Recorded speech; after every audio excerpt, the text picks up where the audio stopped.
and it's hot like steam. Brutsy and Kitty, we're here to play. Life and gossip every single day. Laugh a little louder, who needs control? Good afternoon, good people. You are watching Brudsy Entertainment. I am joined with the lovely Kitty and DJ Nicky New. Nicky, how are we doing today, sir? Very well, thank you, and very pleased to be here.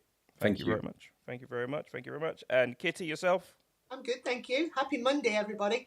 Happy Monday. Happy Monday. Nicky, you were saying you thought it was Sunday because you've been in them books, like doing your DJing and stuff and making songs and stuff.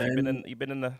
I've got some nice dancehall, Brad, coming out this week on Thursday. I think I've made probably the best dancehall beat that I've made so far, with the best lyrics. It's got really nice groove. The lyrics come out nice. There's such a lovely groove to it. It would sit in there with any decent dancehall, like, you know what I mean. And I've just been making loads on that rhythm now. And I'll be making yourself and Kitty a tune later on. See if you like it on the same rhythm. Totally forgot it was Monday because I still thought it was. I thought today was Sunday, if I'm honest, because I've been making music for so long. What we need to do is upload it to the likes of TikTok and onto Instagram so that we can all use it when we're sort of doing reels and stuff, and that way we can push it out a little bit more, because obviously you have a talent and we need the world to hear it. Yes. Well, the good news is I'm starting to pick up traction, Kitty.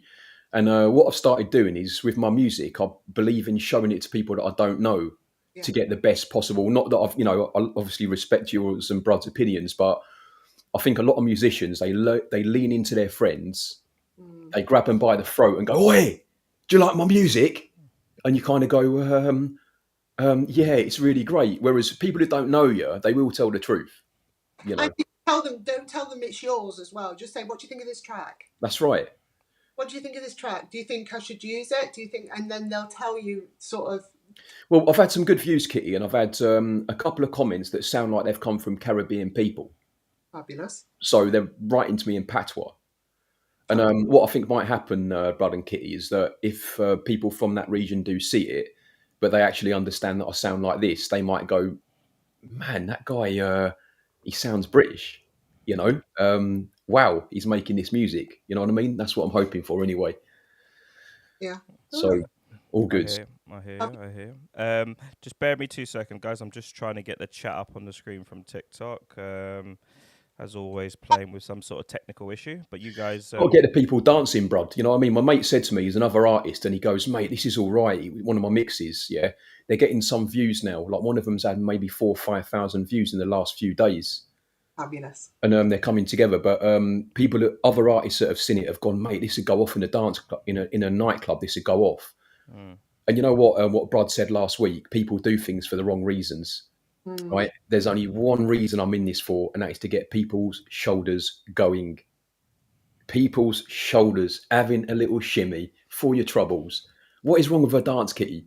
What is wrong with a little groove? Is there anything wrong with a groove, people? Nothing, man. Best medicine. Good for the soul. Do you know what I mean? You know, no matter what happened in your life and that, you can have a little groove, have a little shoulders. It's nice. Just like we did when the show started, when your tune come up. Mm-hmm. Have you ever seen anybody dance with a miserable face? That's your answer. You can't dance and go, "Well, I probably could," but I was gonna say, I don't know if that applied to men, but women definitely. I've seen women like, just, "What am I doing here?" I suppose everyone's been like that before, where you get dragged out and you really didn't want to go out, and you're on the dance floor, and it's just like, you're just kind of like faking the groove, kind of like. Women are better dancers, you know. Oh, definitely. Yeah, definitely, 100%. Yeah. I think from the male perspective, we appreciate women in a certain way. So, they have certain attributes and stuff. So if they're shaking something, it's it might not necessarily be the dancing that we're... Well, I'm definitely talking about the dancing, and my statement rings true. Women are better dancers. Simple as that. When I went to tutorials with some of the Americans that pioneered all the street dance styles, we had this discussion with them, and one of them come out with it one day. And he just said, "Well, women are better dancers." And all us blokes were like, "Hey, what's going on? Like, where you coming from?" And he goes, "No, think about it." He goes, "Go to any nightclub in the world." And he said, "Look on the dance floor." And he said, "Will you see more men or women?" Well, but do you not think that's society though? Because for men, I mean, I would say round about the 2000s, men started to come back onto the dance floor. Yeah, but women are better dancers, Kitty. Right? Like when you watch women dance, they've just got it. I don't know what it is, but most women have just got it. Like even on a two-step, they do little different things. Yeah. Hips. Whereas blokes, especially in England, blokes have got their arse cheeks clenched. They're frightened. They're scared of what's going to happen. Whereas women just let loose and they start. And that's what the point Buddha Stretch was making. And this is a guy who's been in Michael Jackson videos and all sorts. Like he studies all this. And then when he said it, Kitty, I thought, you know what? He's probably right. He's probably right. Like just on general groove, you can see women's got a nice general groove, whereas blokes, not all blokes can move, and not all blokes like dancing. I think it's the hip. I think women have got naturally sort of that curvaceous thing, and they like to swing them hips. Yeah, that's what he likes, isn't it, Brud? And that's No, I think swing your hips. That's it. You've made it. I think I think that's what that's what we unfortunately we're beasts, us men, and that's what we see. We see a woman. We like even a woman that's like we've gone way off with the women and dancing and stuff now. Let's bring up our first topic of the day.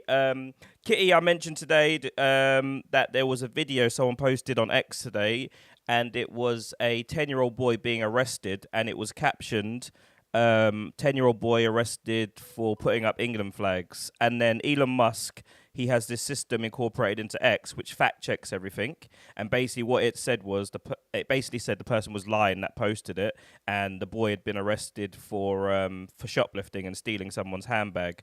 But the point of me mentioning it was this kind of headline seems to be this kind of narrative where it's like, oh, look, they're being arrested for waving the flag sort of thing, like trying to really whip up hate in people at the minute. And, what does that tell you? I mean, for me, it's obvious. My eyes are awake. There's dog whistles out there and people are building audiences based on hate and all this sort of crap. But, Kitty, let's start with you. What are your thoughts? I think it's the agenda, isn't it? It's there's several agendas here. One is the whole let's make money out of Instagrams and social media and get the clicks and whatever. Let's get that and that clickbait. And unfortunately, people are going to use these things to radicalize people. Come over to the right. We won't stand for this. We won't stand for this. Unfortunately, that rally on Saturday, there's a lot of people that still don't understand it. They still think it was just a far right rally. And things like this, what you're talking about, are not going to help. No. Because when it comes out, the truth, there's a clip as well that they're using of Sadiq Khan and Keir Starmer talking about how they're going to punish all these people that were protesting, and everyone's saying, oh, how dare he say that about the rally on Saturday. And it's not. It's about the Southport riots and things like that. So again, they're using clips to rile up the people and turn them against each other, which we, as we know, divide and conquer. That's how I see it. Yeah. I don't know about you. Nick, what are your thoughts, sir? What are your thoughts on the whipping up of hatred and fake stories for social media fame and clicks and stuff? The morality of it all, it seems to have gone to dirt. There's loads of people capitalizing on this Charlie Kirk deaf guy. Me, I've spoke about it for sure, but I haven't whipped up any fake stories or anything like that, just to get some extra clicks. What are your thoughts on society in general in terms of these things? Well, let's be honest, the media's been doing this for several years. Every media source seems to have its own narrative, which it presents to the public, and then public get engrossed in that. If you want to go back to any newspaper in the 80s or 90s, they would do the same thing. I suppose media's changed now where people can express themselves in any way, shape or form. And what Kitty said, I think, rings true with the radical, it's definitely trying to incite something, I would say. Otherwise they wouldn't tell the lie. Yeah. And I think those people who understand media and clicks, or think that they do, will be very keen to switch a narrative for those numbers, which, as you've said a moment ago, probably makes it worse. I mean, go back to the Charlie Kirk thing. There's one person that I went down a rabbit hole, and I spoke to Brudsy about it yesterday. And Candace Owens is literally milking Charlie Kirk for everything she can, and she, like Brudsy and I said, she is clinging to every conspiracy out there. And I think it's too early in, you know, the passing of Charlie Kirk to be actually doing this. But obviously, when you're working in media, that's the time you've got to do it, haven't you? You've got to Yeah. But I think that, like you say, the morality of it is, do you do it? Because this is a man that's lost his life for having an opinion, and she's now commercialized it and turned it into a conspiracy theory. Whether it's true or not, I don't think it is true. I mean, if we're to believe, she said she was his best friend and she was this, you know, she was sacked from Turning Point. They stopped following each other on social medias like years and years ago. But here she is screaming that, you know, she was his best friend. She can't go to his funeral because she feels like she has a target on his back. I don't care who you are or what you are. If you're my friend and you've passed away like that, I'm going to be at your memorial. I'm going to be at your funeral. Yeah. So for me, it doesn't ring true, and it sickens me a little bit. Yeah. You can use suggestibility and hypnotism really in the media by saying things a certain way. Take, for example, migrants that are crossing the channel, right? You could present that as this costs the country 10 million a week. That's headline number one, let's say. Okay. Then you could have headline number two, vulnerable people fight for their lives. Yeah. Okay? So what you have there is an emotional pull for two types of people. You got, right, oi, I can't afford this 10 million on one side. Then on the other side, you've got people crying, thinking, I'm so lucky, I'm so happy, these poor people. And that's the media, depending on what narrative they want to spin, isn't it? Is it not? Yeah. Oh yeah. Yeah, it's who their readers are, isn't it? You know, like you'll get one paper that, like you say, will go with number two, and then you've got the Sun that will just go. Yeah. We know it's the Sun. We know it's you. Yeah. We know. Even I suppose what Nikki said is probably true. You know, it's probably always been the case that, or you know, this is how the media works. You know, they push a narrative. I think now, as your brain wakes up as you get older, you start to say, wait a minute, they seem to be showing a whole load of this. It's like one, I can't remember. I think is it the Sun that when England played, Rashford wasn't even on the bench. He wasn't even on the bench, didn't even play, and I think England had a bad performance. And his face was plastered on the newspapers, and it was like. But the thing is, they know that, like, but there's this mind. There's so many people with their mind just shut. Like, you know, they just see their own narratives. They live through their own eyes. They can't think outside the box. Or their dad's eyes. Or that most of the time with boys, it's definitely the dad's. Reciting their father's opinions without, you know, really going for it themselves and having to think about stuff. Mm-hmm. I was thinking back to the 80s and the 90s. In the sort of 70s and 80s, it was maybe the 60s. It was black folk coming over here and taking our jobs and doing this and doing that. In the 70s and 80s, it was the Asians, you know, the P word. They were all coming. And then the 90s, it was more of the Eastern Europeans. Now it's sort of the Muslims coming over. I just think they need someone to hate. Every, you know, generation just needs someone to hate, and the press are so easy to give you that someone. I genuinely don't believe that all Muslims are not going to integrate into this country. Do I think that that's what the case is?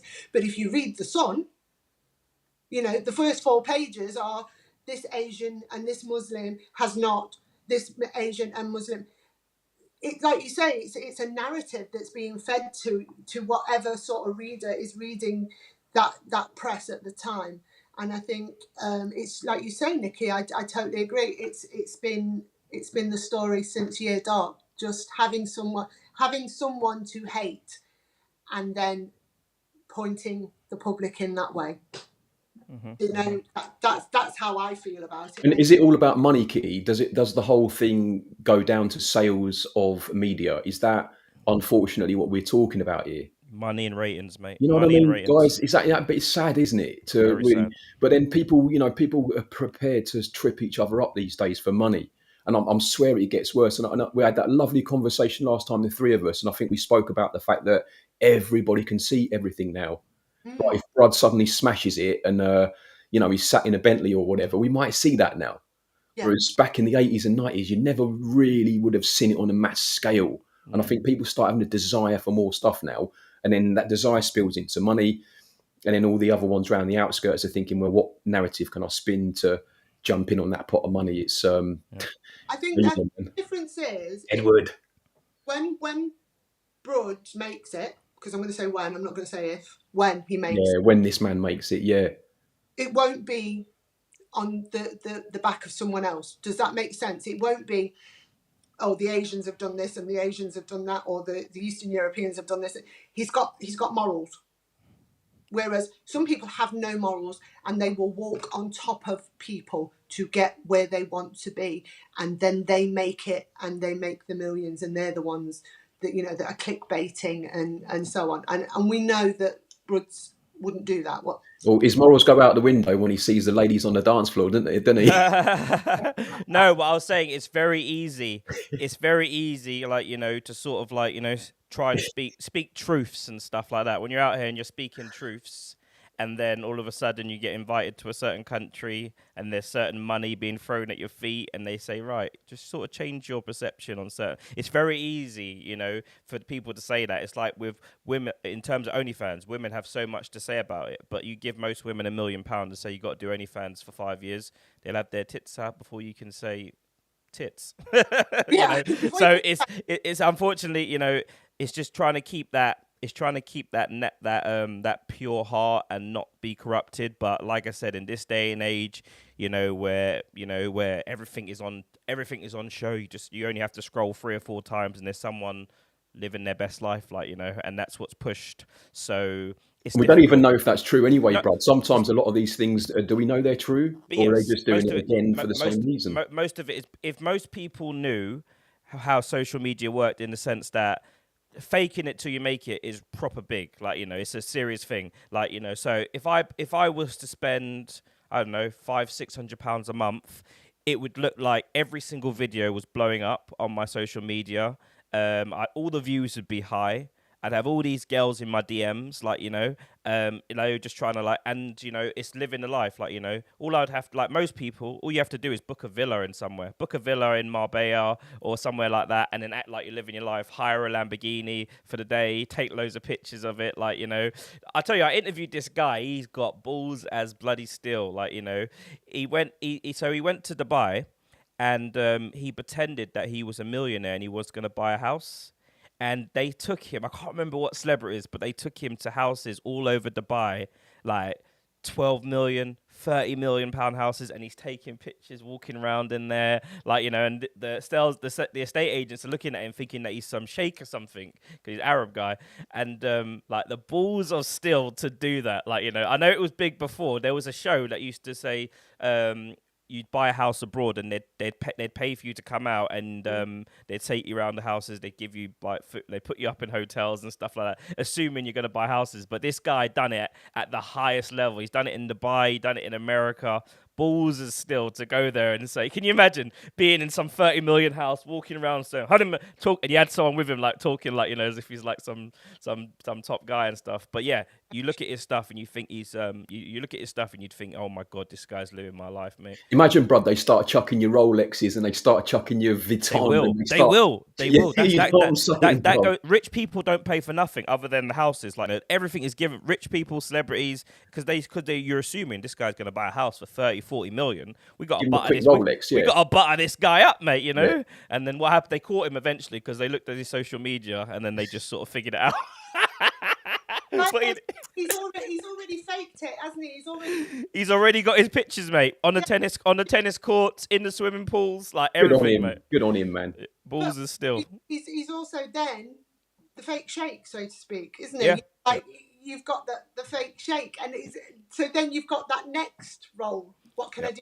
And I suppose that is really genius. It is, and all the women see him now. All the women look at his socials now. And you don't unfortunately, women are very shallow. You just have to have 100. You just have to have 100,000 views on your. Not even that. You can have 10,000 views on a video. Loads of followers. Loads of appeared sort of fake chats.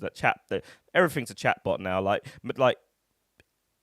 There's social media. If people really knew, most of it is BS. Most of it is BS. The organic stuff that comes up on your feed, that stuff that's real most of the time. But if you're following a load of fake people, you're going to get a whole load of fake drama. That's why they have to come up with all these fake stories and stuff. But let's move on to something else really quickly. Donald Trump is going to make an announcement today, and he's been going on a lot about autism, about how the rates of autism have just gone crazy. Like 50 years ago, it used to be 1 in 10,000. Today, for boys, it's 1 in 12, and for girls, it's 1 in 20. And Donald Trump has said today that he's making an announcement that he thinks that he's found the link and the cure for this for autism in children. The reason, the spike, he's found something. It's I imagine some pharmaceutical company is going to be thrown under the bus, but just the thought of that alone, you know, you imagine 1 in 10,000 50 years ago. Now it's 1 in 20 and 1 in 10, 1 in 12 for boys. Like, what do we think about that? He thinks he's found. Did you say? Sorry, this is going to be really. I'm going to be whoa. No, I've got the same question. Go on, Kitty. Exactly. I know what you're going to say. Yeah. The cure, and he said the cure, the reason, the science. Basically, he's found the science behind it. So he said you know, we may never ever get rid of it, but it won't be 1 in 10,000. How does it go from 1 in 10,000 to 1 in 20 and 1 in 12? So it's going to be a very interesting announcement today. Well, I can have this argument because my dad, like I say, at 76 years old, was diagnosed with autism at 76 years old. Because growing up, he was just naughty. He was bad. He was naughty. He was this. He was that. He was this. So he's always had autism, but nobody realised until my daughter came along, who was diagnosed with autism, and we started doing, what's that? Oh, they're both doing that. Oh, they both do that. And that is how we knew that my dad was autistic. And so we sent him and he got diagnosed. I think that's why it spiked so much, because it's recognised a lot more. I don't think there's a reason for it, if you get what I mean. I don't think there's going to be something in the water or, you know, like a switch that was switched on or electric has caused it. I can't see it unless Donald's got some more information. Oh, you've wrecked me out today, Bruce, with that one. I know, because your daughter's obviously got autism, so I know it means something a little bit more. I think I've got it, and do you know what? I told you I was at a funeral on Friday, and obviously all the family were there, the Chinese side of the family, and I was talking, and they introduced me to their children, and they've all got it. They've all got, as we renamed it, the TISM. So they've got the TISM as well. So we're the family of the TISM. And then my cousin, who is, like I said, one of the top cardiologists in the country, when you look at him and he'll say to me, I love my work, I love it. And he's so intelligent. I mean, this is a man that made a statement to me on Friday morning. He said, I use ChatGPT to check medicine on other people's illnesses. I says, what about you? You know, what about cardiology? He went, oh no, I'm cleverer than ChatGPT. And this is how clever this man is, you know, but it's because of his TISM. That's his TISM. That's his field. He's just so clever. And looking at the whole family, to me, it was a DNA thing. You know, it's more about genetics and DNA, but maybe there's something like Rudsi said, that's going to be, it started maybe in the war. And maybe, you know, as the generations have come along, it's got stronger and stronger. Maybe that's it. I don't know. You've really wrecked my head. What do you think, Nick? Well, I've been patiently waiting to say hello to the comment there from Edward Brown, first of all. I just want to acknowledge Edward and say congratulations against Everton. I thought Everton gave a phenomenal performance, really. Like, I was very surprised with how well Everton done in that game. Sorry, Kitty, just to change it for a moment, just to respond to Edward there.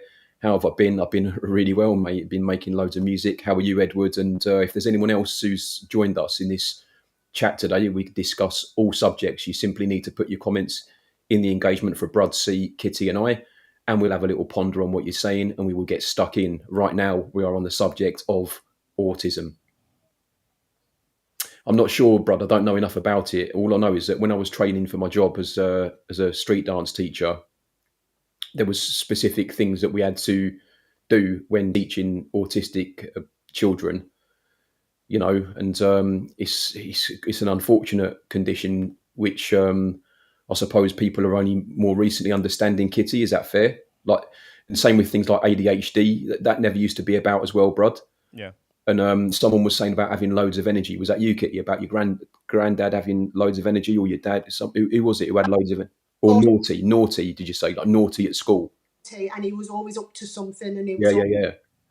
and now we realise that it was part of. This is what I'm saying. Like, is there? You think back to some of these naughty kids at school, right? Like one of my friends at school, Lee Upton. Yeah, he was so talented when we were younger, right?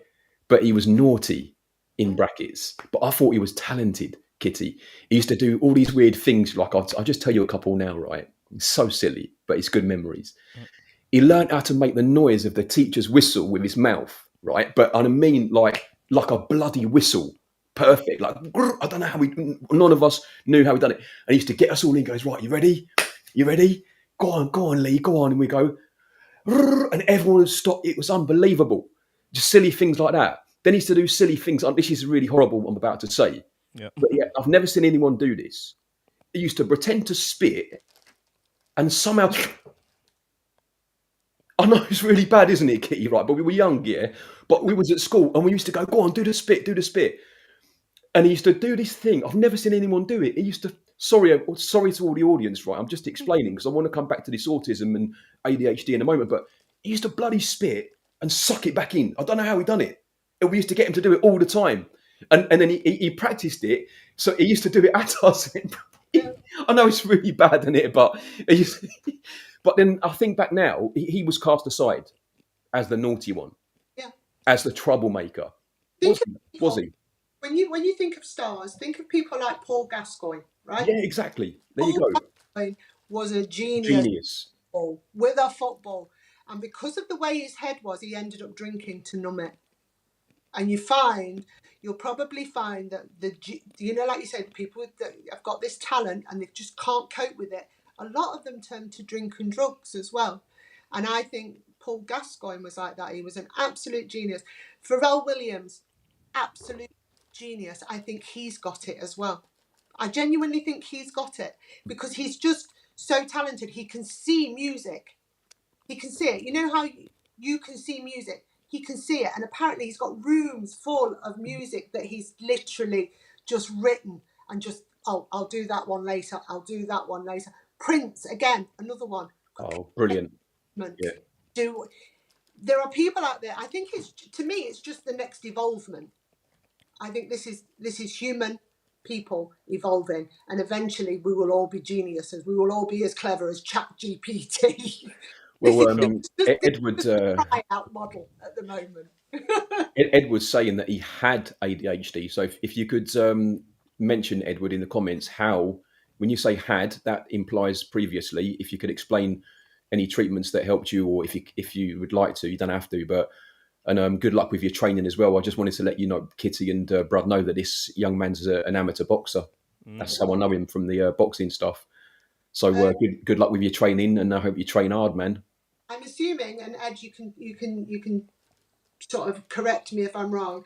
I would assume that he's learnt ways to deal with his ADHD. He hasn't got rid of it. He still has ADHD, but he has ways of dealing with it now, so that he can live a semi-normal life.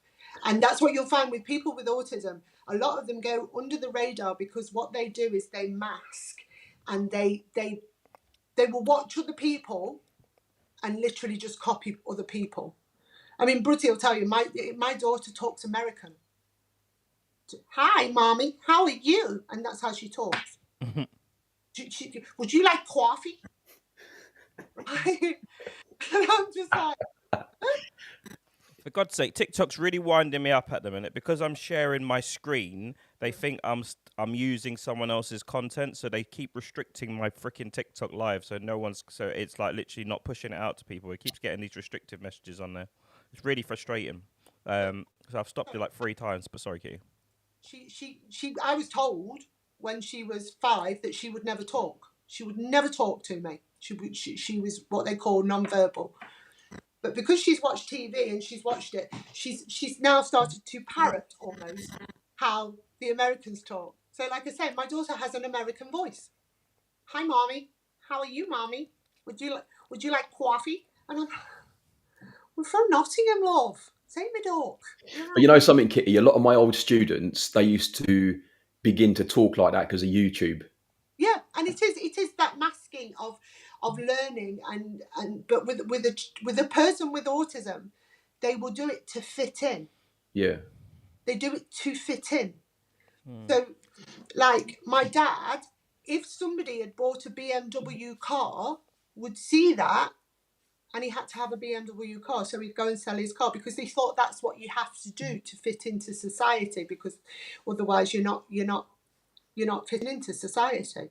Well, Edward Brown says boxing helps a lot for him. Edward, when I was at school, right, I had so much energy, I found it difficult to sit down, and it was frustrating to sit down. Like if I was given a choice now, do you want to sit down in a classroom or do you want to just exercise and run all day? I would definitely take exercise and run all day 11 times out of 10. But when I was at school, we never had those types of choices. No. It was you have to get good at English, which I never use, even though my English is all right. And you have to get good at maths, which my watch or my computer or my iPhone is better than maths than I'll ever be. But I can understand how boxing would help you. I'm not saying I had ADHD, but I reckon I probably would have been diagnosed of ADHD if I was a youngster now. I diagnosed you weeks ago. Dr. Kitty. Diagnosed you weeks ago. I was like, he's definitely got a little bit of the. But it's I've got really a lot of energy, isn't it? Kitty. I've just got a lot of energy. You know what I mean? I've always had it. I thought my energy would start tailing off now as I'm getting a bit old, but it's not. My energy. Some people have just got energy, ain't they? Do you know what I mean? You see the music, you hear the music. Oh yeah, the music, yeah. That's your gift. That's your tism. I don't know what mine is. Probably going to be kit off. I'm not sure, but I've got some.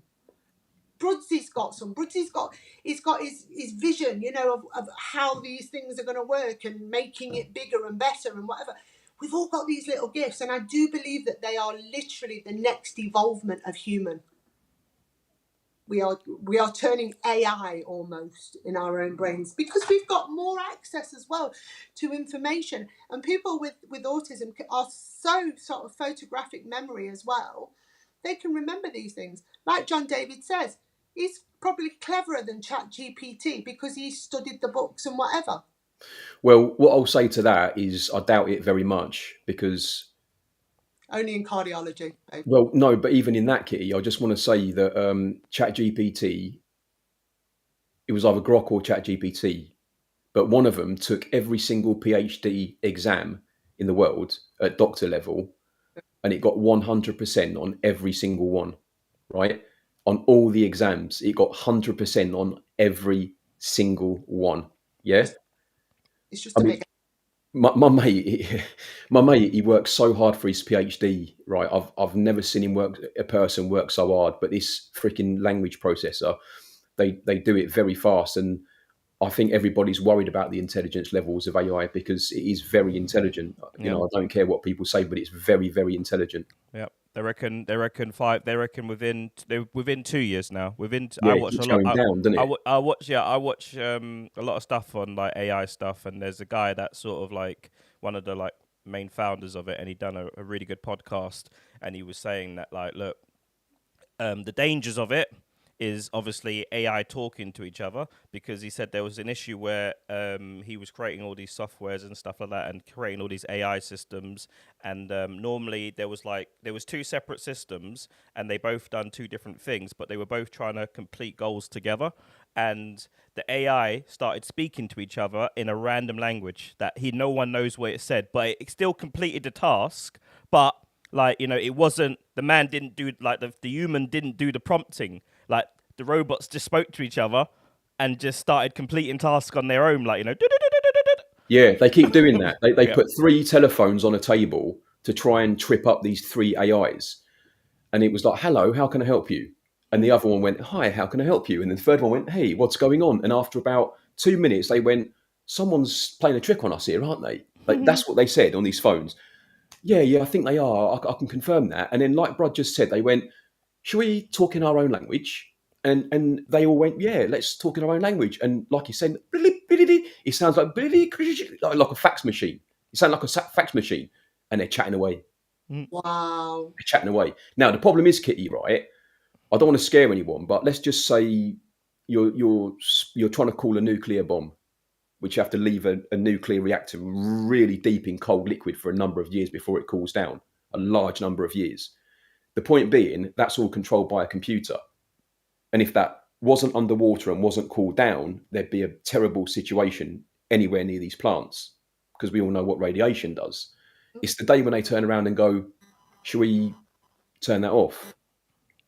Should we turn that up and turn that off? The whole thing will blow. These lot are done. Do you think that's what Donald's going to say, that it's the radiation of something, like Chernobyl or something like that? I think personally, because I don't know what he's going to say. personally, I think it's going to be something along the lines of medication, something in the medication that we're taking that's causing this. Because for me, we jumped over it a little bit. For me, just within 50 years to go from 1 in 10,000 to 1 in 20 and 1 in 12, that something's gone wrong. Something's gone wrong. Yeah, but is it diagnosis based though, Brad? Is it something's gone wrong? Was it always there but undiagnosed? Yeah, but this is the thing. This is where it's a grey area. Like, and I was listening to you when you were speaking, like, kids with energy and stuff like that.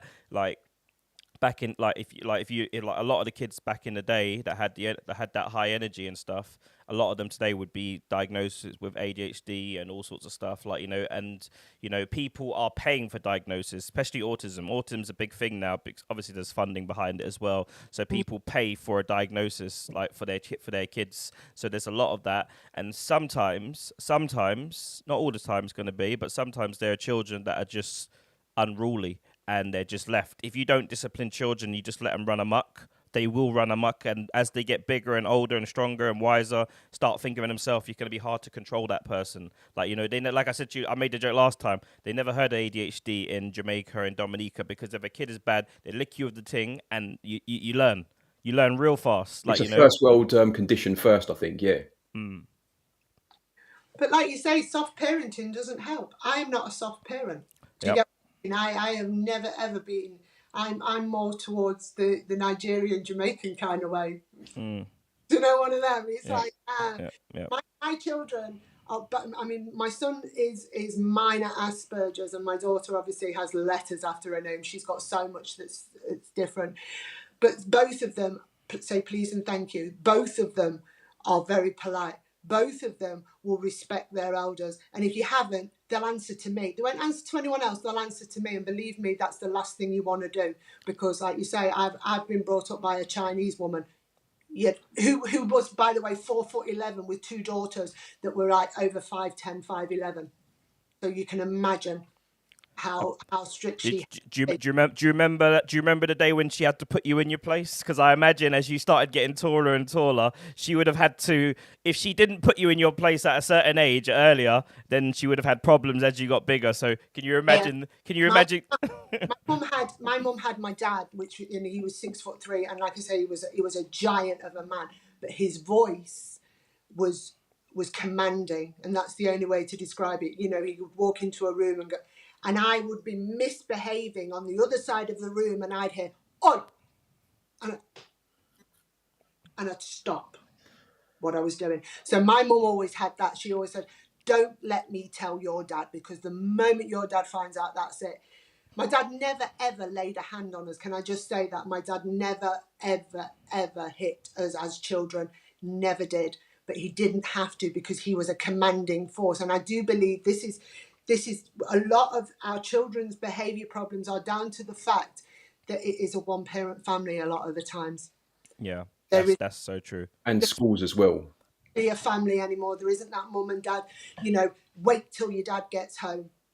I will also say, though, and she will deny it till the day she dies probably, she had a metal spoon that was this long. And she would lick us straight round our heads if we started misbehaving. And if she didn't want to tell my dad and she wanted to cut it down there and then, straight away. And we was like, whoa. But we have respect for our parents. There are a lot of children. That's it, isn't it? That's it. Because you whether your kid likes it or not at the time, they're going to think you're the worst person in the world. But ultimately, You know, most children as they grow up, in as long as it wasn't like abuse, like real abuse, like they're gonna say, "Oh, thank you very." A lot of parents say thank you for that. A lot of kids say thank you. They're proud that they got the discipline that they got when they were younger because it turned them into the person that they are today. Like, and this is what you're seeing now. You're seeing unruly children. Just a quick story, actually, on a video I watched.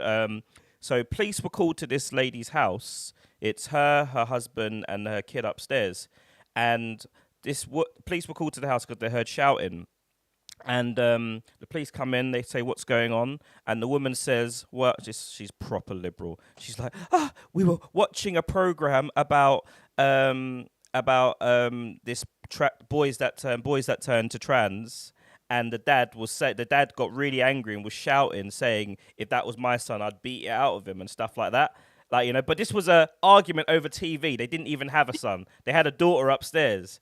And then the police come in, and the woman's all like, "Oh, I'm scared. I'm not sure if I should be with him," and stuff like that. And they ended up taking the woman, and the woman decided to leave her husband over a hypothetical argument over saying that he would beat his children for like if they wanted to dress up as a woman and stuff. Not to say that he was right or anything, but it was a hypothetical conversation. But you get some people that are like proper left, like, and you have these really sort of weak liberal women, I must say, imagine a hypothetical argument, your kid's upstairs and the relationship's done now.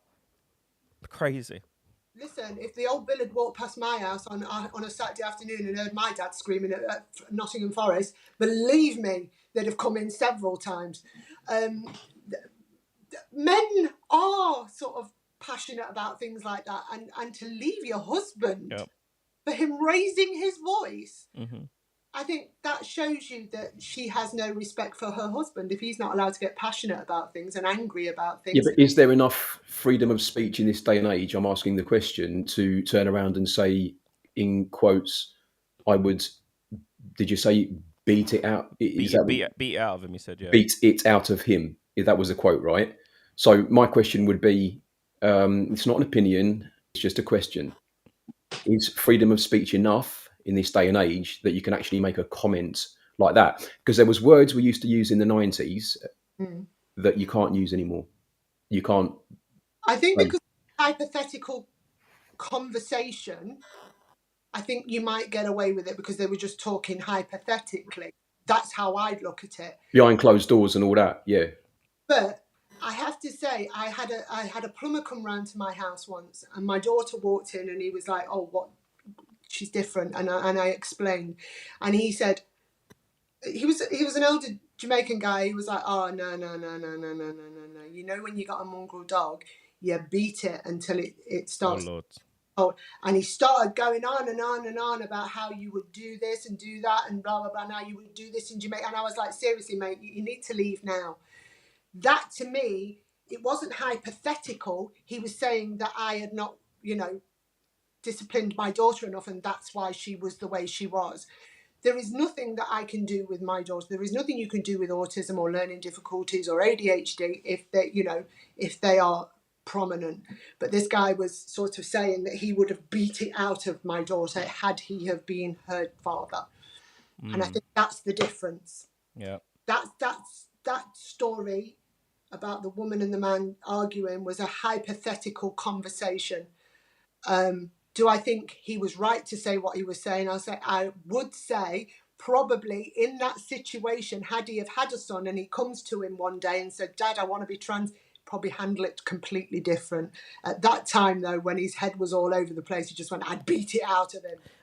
What's true though? What we all know to be true, that if people that have been around men and stuff like that is something that you would hear in, I would say, 50% of homes from a hypothetical conversation. That is something, whether people like it or not, you would hear that. That is the kind of thing. Like, if people used to say it all the time. If you found out your son was gay, what would you do? Like, and the first thing people would say is that most men, old school sort of men, would say would beat it out of him. That's something we'd say. But I suppose it doesn't come under free speech because it's incitement of violence, unfortunately. That would be my argument to the free speech side, Nikki, to you. I don't know how you feel. Yeah, well, that is the thing. I'm not holding any opinion here. I'm just simply asking the question in this day and age. Like when my dad went mental at my brother, and that story I told you a few weeks ago about wearing a pink shirt. right? Oh, hey, what do you call that, son? Right? Because they just started to come in. It went peach and then a little bit of pink, and then it was right. Yeah, it looks all right. This pink, ain't nice pair of blue jeans. Not for the generation above us, no. Right? Getting your ear pierced as well. When I got my ear pierced, right? All the footballers. It apparently used to be something like right side, Yeah. whatever it was, but the left was supposed to be the one you get done. Now, in my dad's generation and where he's from, you don't get your ear pierced. What have you done? My dad was the same. My That's dad, mental. Do you know what I mean? Whereas everyone now has got tattoos, and a lot of people got their ear pierced. the And eye, I even see men wearing nail varnish a lot now my and dad, plucking the eyebrows and everything. It's things have changed. the P word that we used to use to describe gay people. So But yeah, you can't say that anymore, can you? he used to go, "Oh, you're not one of them, are you?" Yeah, that's how they used to be. Their generation. Them in my house. I wouldn't have one of them. And then I knew that my cousin was. And my sister knew that my cousin was, and my mum knew, but we weren't going to tell Dad. And my dad turned around and just looked at us, and he went, "There's no doubt in my mind what he is." And we was like laughing, and we was like, "Oh, we was really upset." He says, "Do you know what?" He says it was just something that I said on a whim. You know, I'd beat it out of him, and you know, if it was my lad. He says, "But I love that lad, so no." And I think that's what I was trying to get. You know, it's different when you're in that situation. Had his son come up to him and said, "Dad, I'm trans," he probably wouldn't have beat it out of him. I think it was one of those flyaway comments at the time. In the same way that Brud explains on this brilliant show that there are racism incidents where people say things behind closed doors. I think there's a lot more going on behind closed doors now where people express themselves, because I think we're talking about a freedom of speech issue here, where people feel they cannot make what used to be a whimsical, not whimsical, just a comment that you would make in conversation is now a very offensive thing. But that's Like, you can't call someone a woolly woofter or anything like that anymore, because you are in big, big trouble. Yeah, but they're scared of being labelled now. We had this conversation. I think it was on Thursday. I don't know whether I think you might have been here, and I was yeah, you were here, and I was saying the thing is now you can't say certain words as a white woman or as a white person without people going, "Well, you're a racist." You know, I went to that march on that Saturday, and people. You went to the Tommy Robinson march. I went to the Tommy march. Bloody racist! All a bunch of far right roughnecks, didn't you? And in a flag, I was wearing the. You're proud of the England flag as well, are you? Go on. Get out of here. Right, get her off. So much hate from it. That'll be my clip later on. Yeah. I kicked out a far right activist. Do you know, I'm going to have to stop this with you. Sometimes I panic. But no, you get scared of being labelled, and it's a fear now, because you just don't know what you can and you can't say. Are we allowed to say that there are... Even though, Kitty, we know... Sorry to cut you off. Even this is very relevant. Even though we know each other and I feel comfortable, you're comfortable with me, do you still feel nervous about saying certain things to me? Be honest. No. You don't? No, because I don't use the words that people... You know, like when we did that thing about Hulk Hogan, I was very worried about saying that word, but not to you. Does that make sense? You know, when I use the N-word. Oh, yes. Yep. I wasn't, because you knew that we were talking about it in that sort of context. So you used the N-word. You went to the Tommy Robinson march. You were in a Union Jack dress. Got to be racist, mate. You've got to be racist, surely. And also, I've got that old label as well, where I say I can't be, because I've got black friends. So obviously. Well, we're coconuts apparently. Anyway, most people are gonna call us coconuts now. And Oreos. Oreos.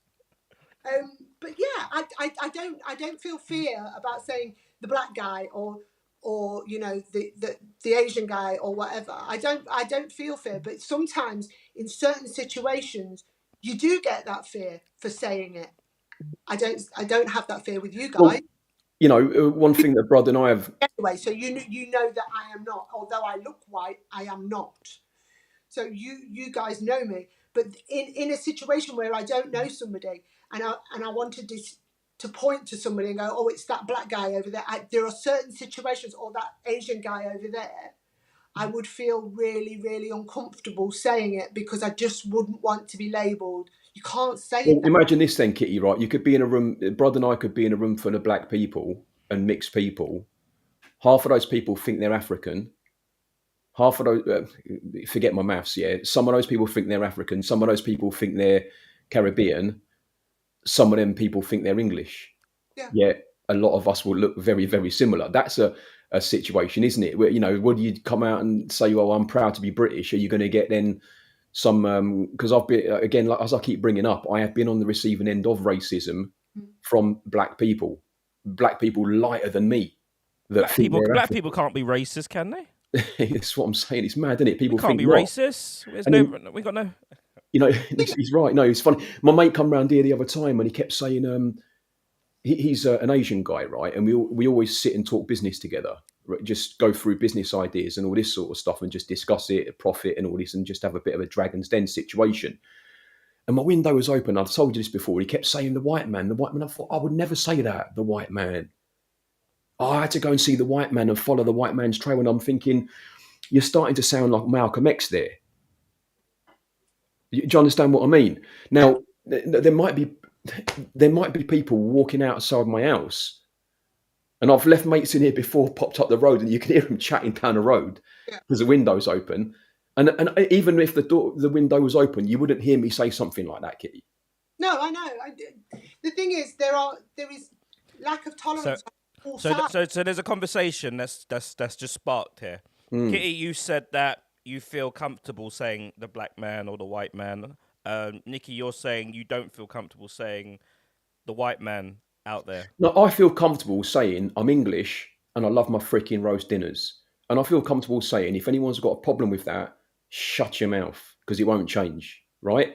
I'm saying in certain environments with black people in, that would be a bad thing to say because of all of a sudden we're all African or we're all this or we're all that. No, like this is what comes up, bud, because I wasn't brought up like that. And I think when we last spoke about it, I said the first thing I would do if I moved to France would be what? Become French, embrace yourself. Learn their language, get a baguette, get a stripy jumper with some garlic wrap. No, I'm joking. Are you stereotyping French people? Are you? They all like baguettes. You get my point though, right? I would just blend in with the people because that's how my brother and I have been brought up. But I'm just saying there is a conversation there because I have heard black people say things like, I'm not British. I'm this first, or I'll go back home to Africa. And I think you say home Africa, that's your choice. But if you live somewhere, would you not call that home? It would be my question for them. And I hope the viewers can see I don't really like to have an opinion, people. I like to discuss things and see what people's thoughts are because I only know my opinion, which is I am English and I'm very, very proud of it. And I don't care what anyone says, black or white. Is it okay? Is it okay to say if say like you're in a scenario where, you know, is it okay in a public place to say the black guy or the white guy? That's the question I'm asking. Yeah, I would. Yeah. Well, I wouldn't even see it, but if someone asked me to point it out, I would say the person. I'll never say black or white. Like again, I use this example with you, Brud. You're not Brud, my black friend, at all.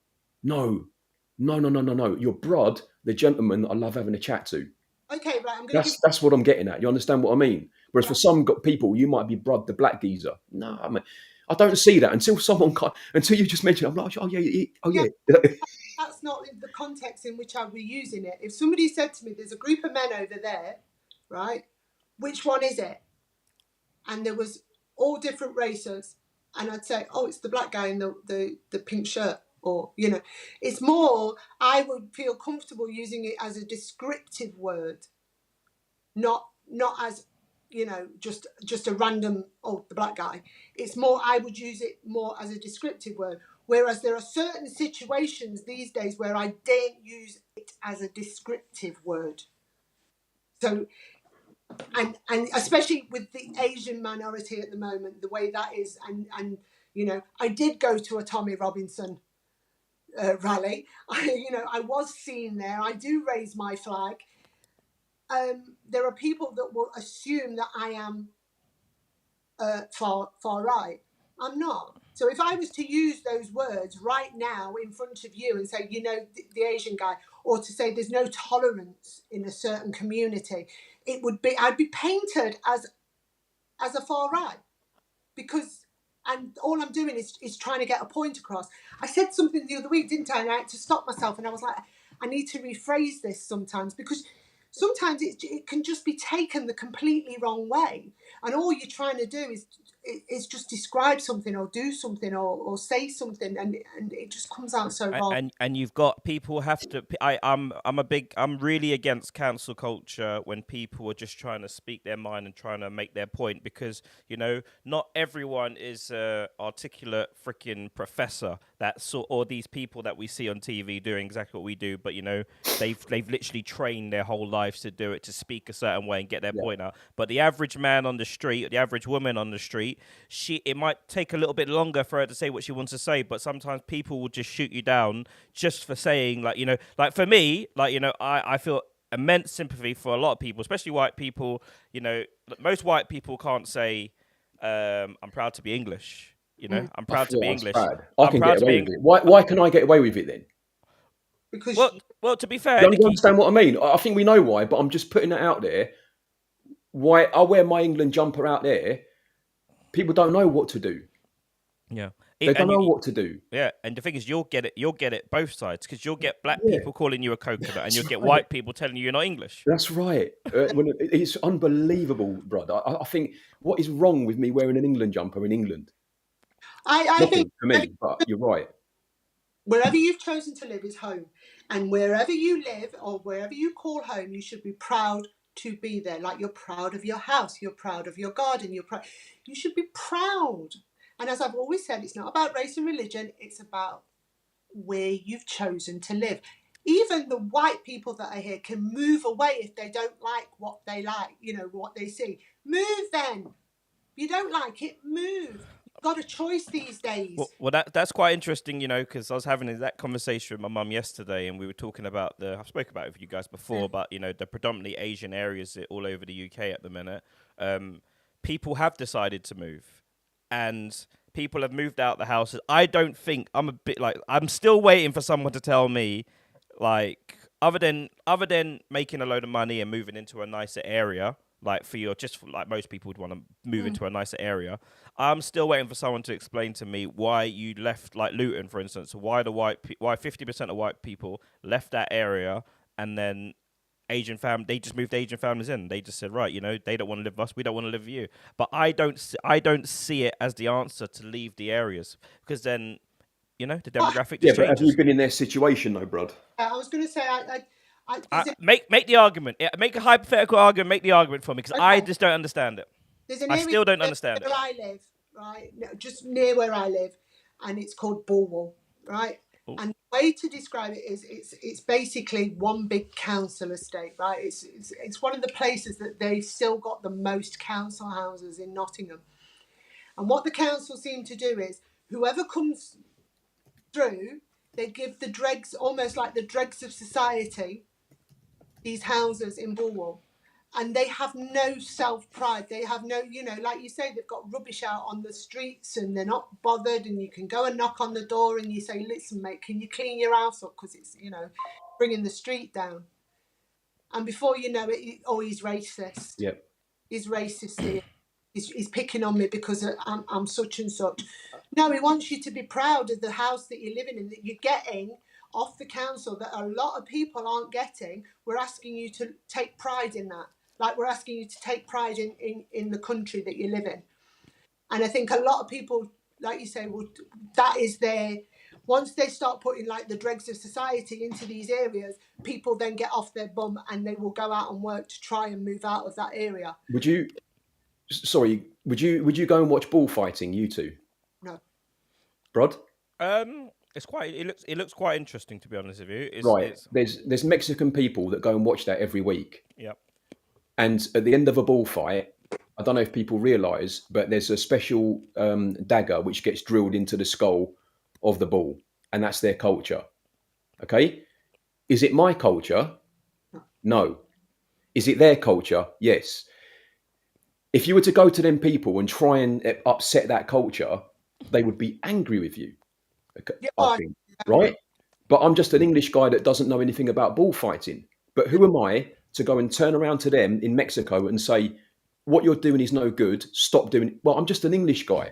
I'm just an English guy that eats like freaking English breakfast. Now, the second one I want to say is, just in case people think I don't know about my culture, Mauritian people are very, very mixed. And we've got all sorts of food and everything from everywhere, from Africa, from India, from China, from everywhere. I've got a Chinese in my family as well, Kitty. Now, there's something we've eaten called Bombay duck. Do you two know what Bombay duck is? Is it? Is it Indian style way of cooking a duck? Yeah. Go on, what do you think? Are you on the same page, Kitty? A certain way of Right. Now, what Bombay... Okay, I explained to you. A Bombay duck is a certain type of fish that's been dried, and then when you refry it, it's got a very similar texture and almost a taste of Bombay duck. But do you know how disgusting it smells? When I used to get off the freaking bus home from school, you can smell this when we're having it. Very occasionally. Because my mum knows it stinks, but it does taste nice. Yep. So even the first time I had this, I didn't want to do it. My mum said, come on, son, if you try this, it's actually really nice. Now, my mum had to go into the neighbours and say, listen, today, I'm really sorry, but there's something we're eating today, and it does really smell, and it does actually smell like, literally like, I'm sorry to the audience, but it does like smell a bit of like poo. People who have eaten Bombay duck, they'll know what I'm talking about, but it's freaking delicious, right? But my mum's going to go next door on the once a year when we have it, say, I'm sorry, Jackie, and like everyone like, but we're having duck today. It's going to smell, man. Oh, don't worry. Like, we'll shut the window. You know, we're a bit like that. Now, I just want to say, if that was every day, all day, every day, at what point do you think I might think about moving? Brother, you with me? Like, you know, and if that was me, I wouldn't even blame the neighbours because I knew it smelled. So, what I'm politely trying to say there is, do all cultures mix? Is the point? there is a tolerance for you. I'm trying to brace myself. All right. So the first one you said, because originally we started, I said, why do people move areas? And you made the first one about bulls. Yeah. Bullfighting. Their culture. Yeah. Yeah. So for sure, if people move in, they've got a bull run in the streets in your area in London, for sure. Yeah, that would be an excuse to leave, for sure. I don't quite think that's the excuse. And then the second one, you obviously said different cultures, they cook different food, and obviously, there's definitely a scent about certain types of food, and some people, if you can smell it, you can smell it. Everyone knows what we're talking about, but. I'm making more the point. Sorry, but no, I'm I hear making you. Point about culture. It's more about culture. It could be anything. Like, say if there was something a culture does. Say, for example, in Asia, where near to where some of your family might be, Kitty, they may eat things. Dog. They may eat dog in their culture, which is normal.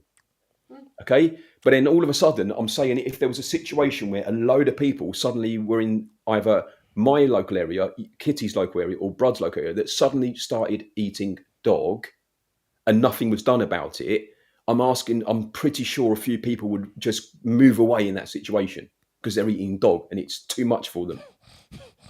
Especially if the dog's gone missing. What's interesting in a lot of Asian countries, especially Nepal, they only eat black dogs. Racist. I used to work with a Nepalese gentleman, and he told me that they only eat black dog. They love dog, but they only eat black dog. Wow.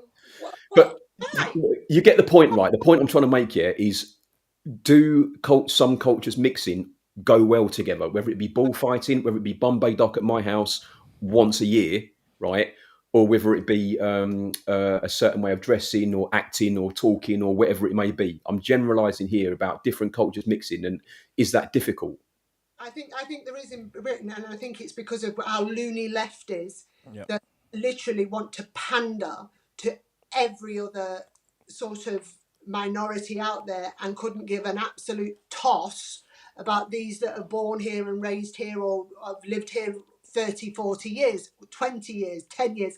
They've got all they want to do is get the new voters in.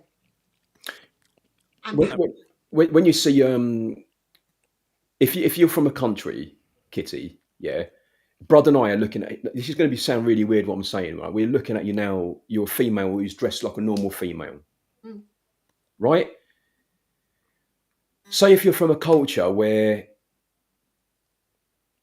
people had to like, say if you've come from a culture and you've never seen a woman's legs, Mm. and then you're suddenly in a culture and everywhere you look there's women's legs.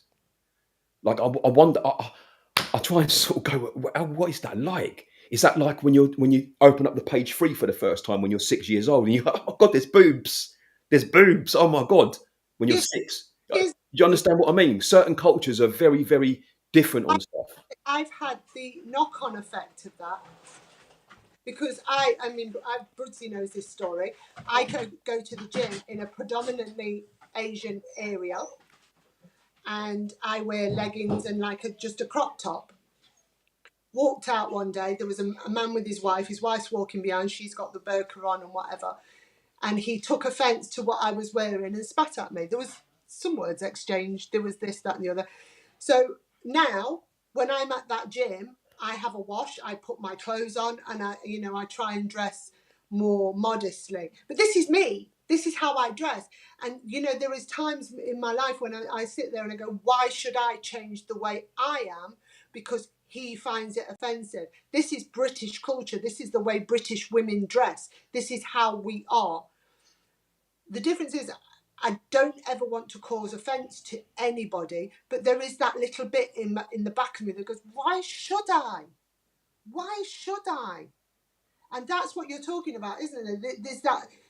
There's a lack of tolerance on everybody's part, and unfortunately it's fed by the loony left. They are go, yeah, you're right, it is offensive, and we will stop that. Why? It's been in our culture for 30, 50, 60 years, since the miniskirt. Yeah. Why now? You see what I mean, Kitty? Like if you've I'll go back to what I said. You've come from this culture. Like I was watching something on the internet where these guys were trying to make it through Greece, I think it was, and then they're coming through this direction, or it might have been Turkey or somewhere like that. Could have been Morocco, I can't remember. But they were trying to get over, and they've turned up in these suits and stuff. And I'm like, no, people don't dress like that over in Europe, mate. It's not how things go. And they're looking at the women, right? You see this year, they're looking around, they go, oh. They can't believe their eyes. They've seen an arm. They've seen a woman's arm. Yeah. They've seen a woman's midriff. Yeah. Too much.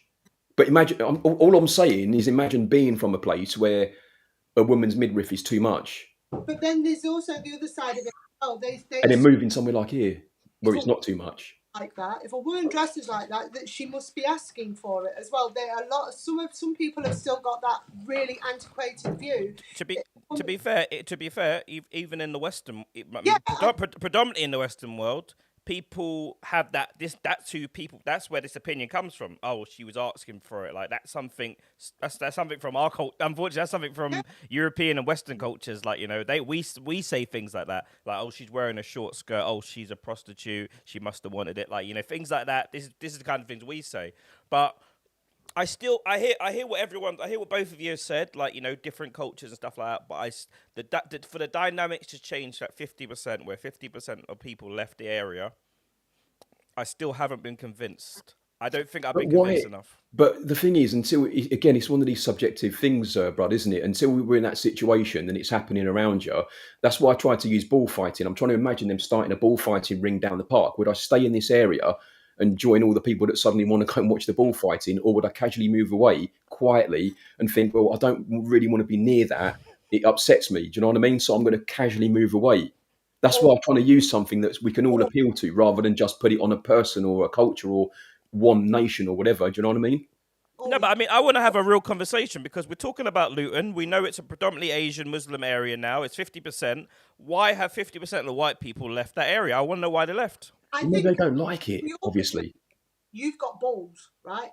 You've got balls. You will go to places you're not supposed to go. You came with me to that rally, right?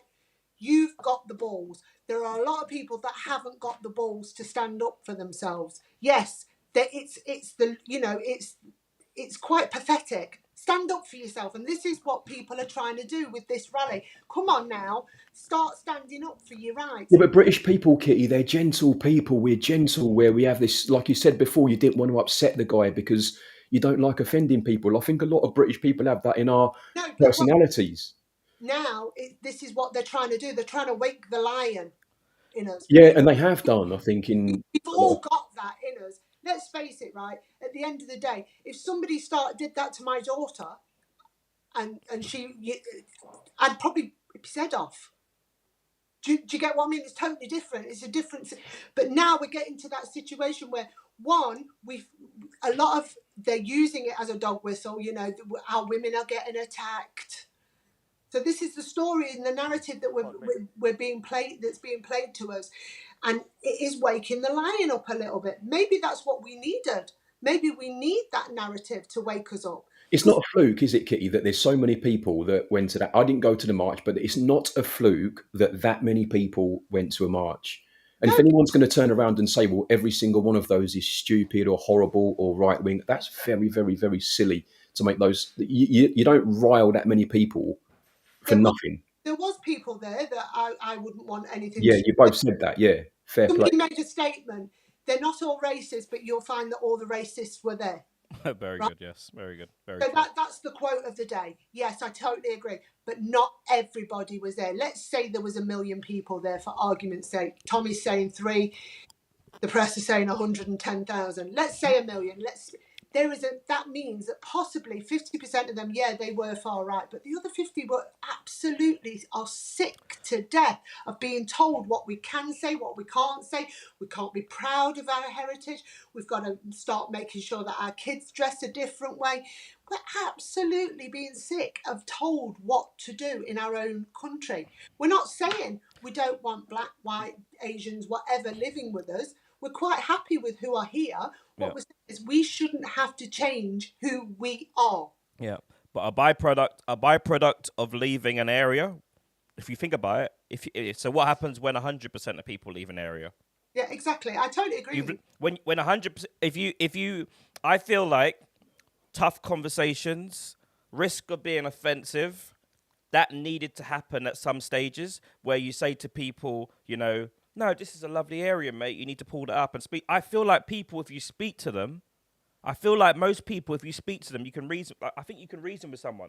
You don't throw rubbish on the floor there. Come on, that's not what we do. We've got a lovely area here, sort of thing. I feel like that's more stronger rather than just saying, "Oh, look at them." And then the person goes, "Yeah, I'll throw it in the bin." Next thing you know, you got rotty in your back garden or whatever, and then you know, it's they might not just cultures. I believe no, not just cultures. I reckon class. There's classes of people. There's British people that live all around my area, and they are the worst of the worst people that you want to live next to. Like, you know, it's a class thing. People with decent, like, you know, you're not going to find people of good class, like, you know, throwing rubbish on the floor. This is a class thing. And what I would say to people as well, and we have to be very fair, you know, we're talking about bullfighting, we're talking about that smells and stuff of different communities and cultures and stuff like that. When you get treated to go to when your ass is sick, or when your daughter's sick, or when your mum's sick and she needs to go to the hospital, does anyone care if that doctor smells a little bit of aroma? Does anyone care if there's an African smell on the nurse that's wiping some World War II veterans' ass? Like, does anyone care? Does anyone care about it there? Do you care when you need a policeman that turns up, a Muslim policeman turns up and he might have a scent about him and he's coming there to protect you? So I feel like was very important to listen to. Don't just see the negatives, like, you know, there's positives and everything. If your ass is sick, yeah. But if you're in that situation where you go and knock on someone's door, like Nikki says, and you go, "Excuse me, mate, do you know what? Seriously, it's a lovely area and you've got a beautiful house. Can we?" And I would frame it this way: "Can I help you clean it up? Because, you know, it's causing problems. It might bring rats, whatever." And then you walk away and they go, yeah. And then before you know it, they're ringing somebody up and saying that I've just had a hate crime because she came round and said, because of my culture and the way that I live. And I probably wouldn't have. But that politeness, like, you know, I have an opinion. If your heart's in the right place and your intentions are pure, say what you got to say. Because people that think like that get conquered. People that think like that get conquered. Oh, I don't want to upset people anymore. I don't want to say that. I don't want to be accused of being racist. People like you get conquered. If 50% of the people in your town are speaking Chinese or Japanese, right? You wake up tomorrow and all of a sudden you're talking to people and 50% of them can only communicate in, let's say, Japanese, because I don't want to offend Kitty because of your heritage or anything like that, right? I've also got a Chinese in my family as well, believe it or not. But let's just say all of a sudden I wake up tomorrow and I come out of this house and why is everyone speaking fucking Japanese for? They sounds like Japanese to me. What's going on? At what point? I'm all right. I was brought up with my parents speaking a different language in patois. We didn't learn it. We weren't allowed to learn it. We had to speak English. My parents were speaking patois, right? How many people in that situation would just calmly go, this is weirding me out. All these people suddenly speaking Japanese in my local town. I think I'm going to go a few miles up the road where more people speak my language. Yes or no? Have I They offended probably anyone? would, but they shouldn't. No, well, I think it's up to them, Kitty. I don't think it's up to me to decide or anyone else for them to decide, because each person will have their own. But we have to look at the consequences. If everyone thinks like that, oh, we've Yeah, got too many people coming. Now you've yeah. got 50% of of an area which doesn't look like which isn't That the speaks same as. Japanese now. That all Yeah, speak yeah. Japanese. If everyone thought like that, oh, so if 10 people, so let's just say 10 Japanese people move down my road, they move in, they start speaking Japanese. I leave, neighbor leaves, that person leaves, more Japanese people come and move in and start talking more Japanese. Before you know it, you've got a whole area of Japanese people, and then with Japanese culture, and let's not mistake the fact that a lot of people would have been treated with negativity, when they come with their cultures. It weren't a clean road. It weren't just the rubbish. It weren't just that. It was like, oh, look at them, and most of the time when the first black person or first Asian person moves into an all white area, they normally get some treatment, they normally get some real bad treatment, especially back in the day. So I was going to say, I don't think they would now, but back in the day they would. yeah, no, now you can't now. You can't now. You get murdered, mate. The areas are most areas now are it's sad, but there are black areas, there's Asian areas, there's predominantly white areas, and then there's areas that are mixed. Most areas are mixed, to be fair, but this attitude of people saying they do this, they do that. That's what's got these areas to 50%. And I don't think I think it's a better thing where people are moving around, everyone's integrating with each other. We can all find, like Kitty, you mentioned, your dad, what his opinions on, how he mentioned, how we spoke about, people that were acting a bit girly, a bit pink shirtish, but then that's one of the beautiful lessons of life. It's a shame it happened too late, but it's one of those beautiful lessons of life. And these things happen to where you think, you know what? I was a bit stupid. If you're a reasonable person, you can come to a reasonable conclusion that you're not thinking rational. You might have been a bit bigotry, sort of a bit stupid. Like my uncle, my little nephew, I love him. Right? I love him. I don't care who he is. I love him. And that pureness, unfortunately it took a while, but the lesson was still there in life, and he got to a point, even you said, where he wanted to go to a BLM march, he got to a point of that. And that's a beautiful thing. And that's the thing that's why I see these politicians and made a big mistake not going to that rally and speaking to people. They made a massive mistake, because I'm telling you, a lot of those people, especially the young ones, they just don't know how to live. They just don't know how to communicate properly, and they prefer just listening to someone else saying stuff. I call it sheep mentality, when you just follow someone, because I couldn't follow anyone. That's just me. I'm stubborn. I'm too rational. I can't follow anyone. I have to sort of be my own. I have got my own mind. Nothing, no one can say to me, can say, oh yeah, make me go a certain way. I'll listen to your opinion, but there were a lot of sheep in the crowd that not mainly because they're scared of saying the wrong thing, or maybe they don't have the skills to say what they want to say. Maybe they don't even know what they want to say. Maybe they're just watching a certain platform that makes lies up all day, dog whistling, and they think that's the narrative. They think that's the reality. But yeah. Yeah, People, the young people need better guidance. They need to be better guided, because right now they are literally at sea. They are just like, what do we do? Nothing to lose either. No, and we watched them just running around, and you could see that a lot of it was ingrained from family, because there was a lot of dads and sons there. So we could see that there was a lot of that, the indoctrination there. he talks about this 50%, Brad, right? You talk about this 50%. But I think we all need to understand that at 5%, a lot of people will feel threatened and move away quietly, especially quiet British people, by personality. I think we need to understand that. At 10%, more people will move away. At 15%, more, and I'm not speaking for myself here. I just want everyone to be very clear on that. And I also want people to be very clear that when I said Japanese, I didn't say Japanese people go and check.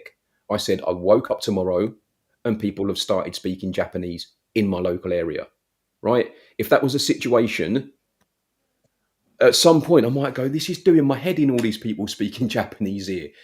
It's doing my head in. I can't handle it anymore, right? I'm going to move away to where they speak English, which is what I speak, So right? maybe break the lion.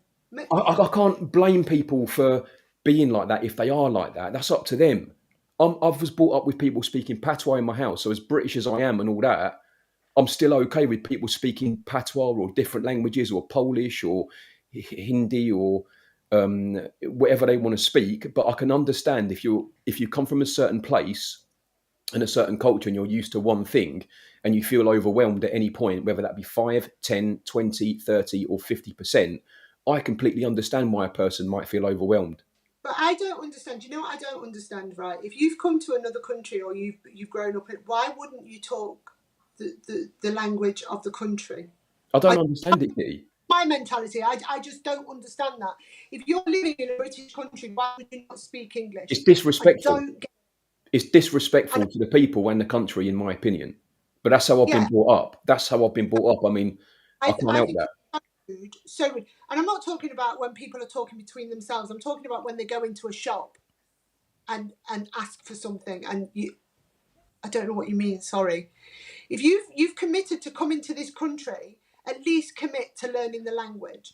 If I went to live in Spain, I would try and speak Spanish. Well, to be fair, I was going to stop you there because English people have the worst reputation for going places and being, oh, can I have a taxi? Can I have a taxi? I'm in lovely Milan or Italy. Can I have a taxi? Can I have a kebab? Like we're known for going to countries and bringing our slang with us. What, you don't speak English? Like we are known for that. Unfortunately, that is a stereotype. Yeah, but that we're not talking about a 2-week holiday to Rome. We're talking about moving to a different country like Spain and committing from day one to learn the basics, gracias or whatever they say, and all that, getting it all right and that.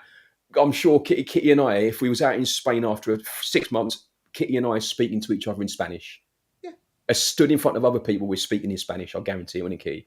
Yeah. Not stood there talking about fish and chips or anything, but then everyone's different, Brad. I can't say that about all English people. Maybe because Spanish have complained about British people going over to their country, turning it into a British town, waffles and baked beans and all this. Yeah, there's a place in, where is it? It's an African country. I think it's not Somalia. I can't remember where it is, but there's a place in a certain African country where they're stopping white women over 50 going because they're going there to find young bucks. You know what they call it? They call it, oh God, how do I say this? Visa vagina.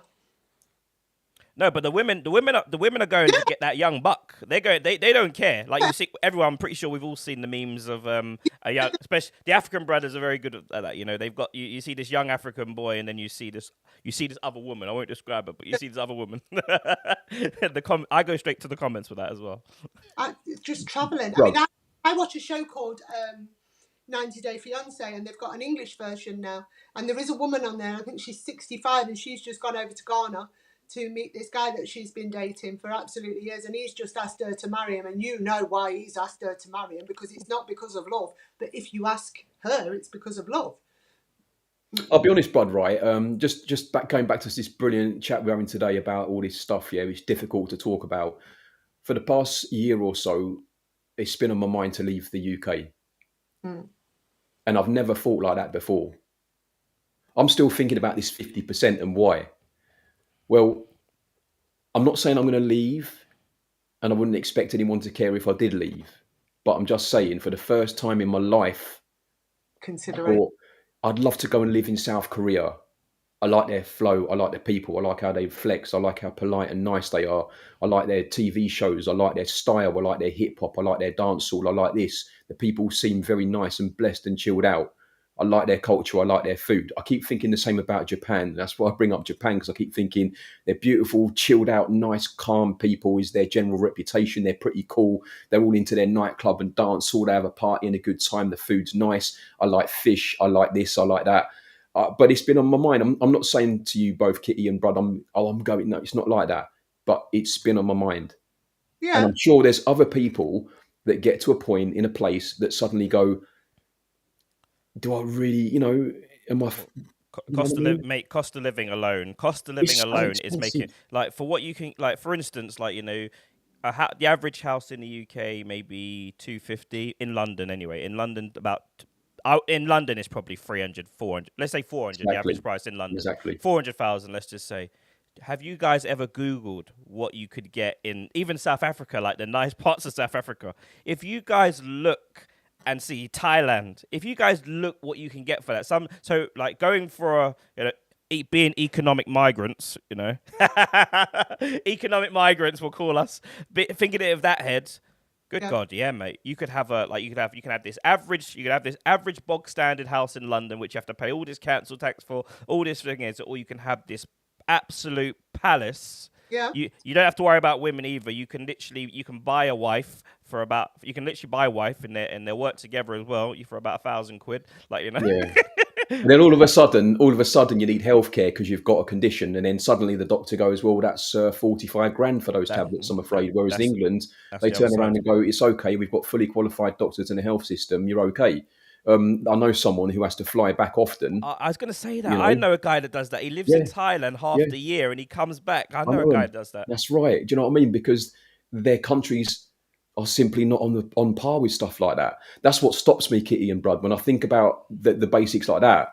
But the fact that I've thought about it and I love it so much is scary to me. Yeah, understand what I'm saying or what? The fact that I've even just gone, why may I get out of here? Do you know what I mean? Maybe a holiday home then, Nikki. Then maybe That would be ideal, Kitty. Yeah, so we'll all go out there and we'll do a podcast out there and we chill out by the pool. Yeah, you can pay for it, Kitty. What you need to do, Nikki. You're a single man. I think you're a single man. What you need to do is you need to get yourself on Tinder and you need to start at 65 to 80. That's what you need to do. Trust me, that's what you need to do. There's a lot of women. Do I go up or down from there? Do I go up or down? Mate, you up. Like some women, like they don't play games. There are women that I've seen women that find men in hospice. Or that there are women ain't playing, bro, nowadays. Like young girls, 30, and especially the African carers that come over here, they go find themselves a white man that's 75 years old. And bed and bath him, wash him, and then take the house. He got 10 years left. I'll keep spicing up the soup. He won't be able to deal with this for long. But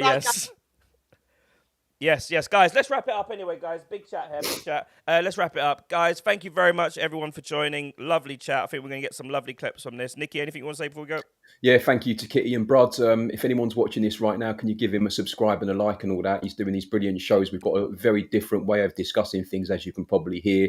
Don't forget, all the people that heard this, you can talk to us as well in the comments. If you ever want us to discuss something, we will do. Thank you so much, Brad and Kitty. Thank you. Peace and love, everybody. Let's end it.